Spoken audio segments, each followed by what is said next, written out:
ત્યાર પછી પરમાત્માનો જે હરિ અવતાર થયો, એ હરિ અવતાર એટલે કે ભક્તજના નામ ક્લેશમ હરતી ઇતિ હરિ, જે ભક્તોના દુઃખને હરે છે એનું નામ હરિ છે.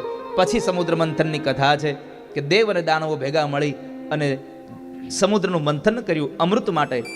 બહુ બધા પદાર્થો નીકળ્યા. ઝેર નીકળ્યું, ભગવાન શિવને આપ્યું.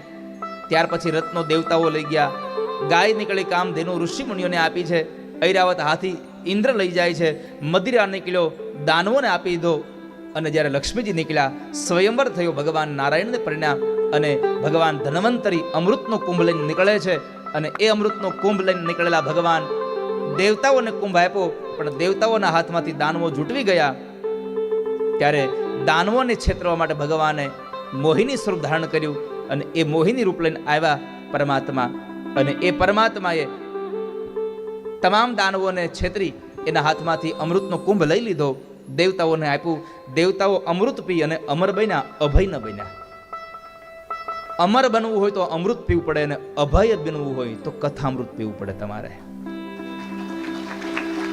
અભયત્વને પ્રાપ્ત કરવું હોય, તમને ભય જ ન લાગે એવું જીવન જીવવું છે, કથાને સાંભળો. અમૃત પીશો તો લાંબુ જીવશો, પણ ડરી ડરીને.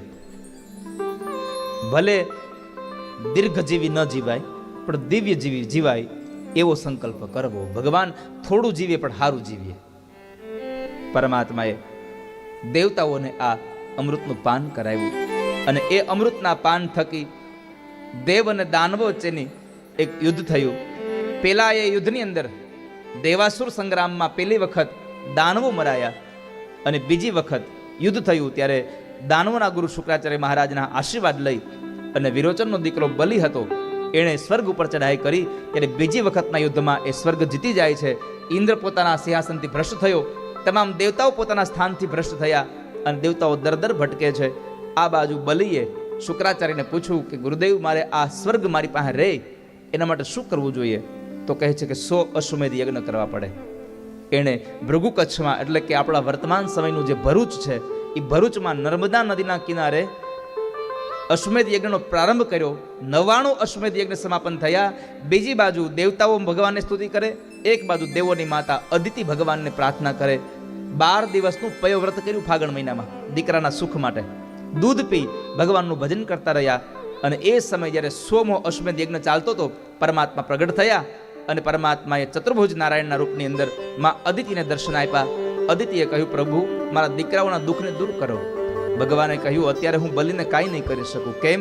બલિ મારું યજન કરે છે, પણ તમારું વ્રત નિષ્ફળ નહીં જાય. માં, હું બલિને મારી ન શકું તો કાંઈ નહીં, પણ એની પાસે હું માગી શકીશ. એટલે હું વામન ઉપેન્દ્ર બનીને આવીશ. અને પરમાત્મા એ જ સમયે ચતુર્ભુજ નારાયણ અંતર્ધ્યાન થયા અને ભગવાન નાના એવા વામન અવતારમાં પરમાત્મા પ્રગટ થયા છે. બોલીએ વામન ભગવાન કી જય. ભગવાન વામન પ્રગટ થયા અને એ વામન ભગવાન બલિરાજાના આંગણે માગવા માટે ગયા, જ્યાં 100મો અશ્વમેધ યજ્ઞ ચાલતો હતો. પણ પરમાત્મા જ્યારે પ્રગટ થયા ને, તો દેવતાઓ આવી, કોઈએ મૂંજની મેખલા આપી, કોઈએ ચર્મ આપ્યું, કોઈએ મૃગ ચર્મ આપ્યું, કોઈએ છત્ર આપ્યું, કોઈએ કમંડળ આપ્યા છે. અને બ્રાહ્મણોએ યજ્ઞોપવિત સંસ્કાર કર્યા. માં અન્નપૂર્ણાએ ભિક્ષા આપી અને ત્યાર પછી વધારે ભિક્ષા લેવા માટે થઈને ભગવાન પોતે બલિરાજાના દરવાજા પર જાય છે. વિષ્ણુ વામન બની ચાલિયા રે, વિષ્ણુ વામન બની ચાલિયા રે. એ મારું વાલો વામન બની આવ્યા રે. હે મારો વાલો વામન બની આવ્યા રે. હે મટાડવા બીજો ઇન્દ્ર મારા વાલા, મટાડવા બીજો ઇન્દ્ર મારા વાલા. મટાડવા બીજો ઇન્દ્ર મારા વાલા. મટાડવા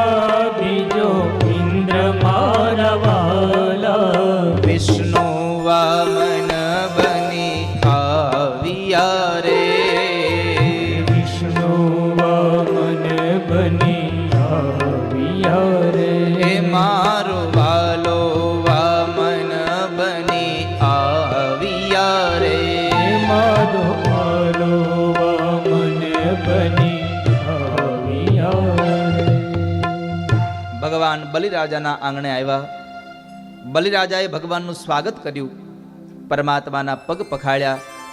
વિંધ્યાવલીએ જળ રેડ્યું, બલિરાજાએ ભગવાનના પગ ધોયા છે. અને પછી જ્યારે ભિક્ષા આપવા માટે કંઈક દક્ષિણામાં કંઈક માગવા માટે કહ્યું તો ભગવાનને ના પાડી કે મારે કંઈ જોતું નથી.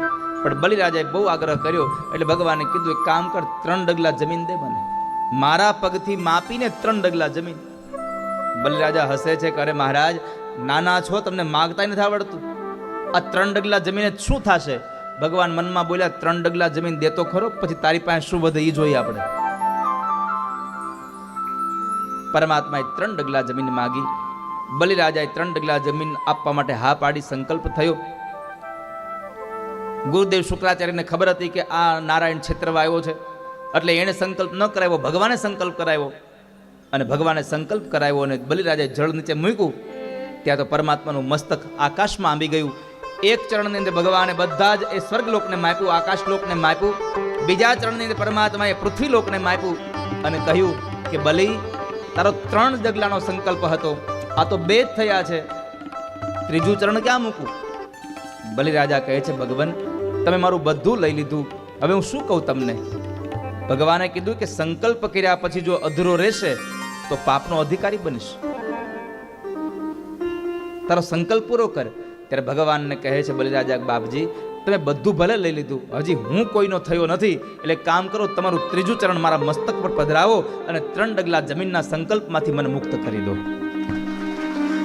પરમાત્માએ ત્રીજું ચરણ બલિરાજાના મસ્તક ઉપર પધરાવ્યું, પાતાળમાં ઉતાર્યો. પાતાળમાં ઉતારીને ભગવાને કીધું બહુ રાજી થયો તારી ભક્તિથી, માગી લે, તારે જે જોતું હોય તો વરદાન માગી લે. બલિરાજાએ માગ્યું એક કામ કરો, તમે મારીને રોકાઈ જાઓ, મારા દ્વારપાળ બનો અને મારી રક્ષા કરો. ભગવાન રોકાયા. લક્ષ્મીજીએ નારદજીને પૂછ્યું કે ભગવાન હજી આવ્યા નહીં? નારદ કે હજી આવશે નહીં. એમ કેમ? એ તો નોકરી રહી ગયા કે બલિરાજાને, પણ એને લઈ આવવા હોય તો એક કામ કરો, તમે જાઓ પાતાળમાં, બલિરાજાને કોઈ બેન નથી, એને રાખડી બાંધો અને એ તમને રાખડીના બદલામાં કંઈક માગવા કહે કે બેન તને શું આપું, તમે ભગવાનને માગી લો તો ભગવાન ત્યાંથી છૂટે એમ છે, બાકી ભગવાન ત્યાંથી નીકળે એમ નથી. હવે ભગવાન પાતાળમાં જેટલો સમય રોકાયા ને એ આ ધરતી ઉપર ચાતુર્માસ છે. ભગવાન પાતાળમાં રોકાયા એ સમય ચાતુર્માસ છે. ભગવાને આદેશ આપ્યો છે બ્રાહ્મણોને, સંતોને કે ચાતુર્માસના સમયમાં તમારે ખૂબ સત્સંગ કરાવો લોકોને. ભગવાન પાતાળમાં હતા ત્યારે તો લક્ષ્મીજીએ બલિરાજાને રાખડી બાંધી અને એના બદલામાં ભગવાનને છોડાવ્યા. પણ ભગવાને કીધું કે બલિ તારે ઇન્દ્ર થવું છે, આ વખતના ઇન્દ્રને એનો સમય ભોગવી લેવા દે, આવતા મનવંતરમાં હું તને ઇન્દ્ર બનાવીશ. આટલું કહીને ભગવાન ગયા છે. જતા જતા પરમાત્માએ કીધું કે તારે કંઈ જોઈએ છે તો માગી લે. ત્યારે બલિએ એટલું કીધું ભગવાન કશું જોતું નથી, બસ આ પ્રેમ છે એ અખંડ રહે એવી કૃપા કરો, તમારામાં પ્રેમ અખંડ રહે, મને બીજું કશું જોતું નથી.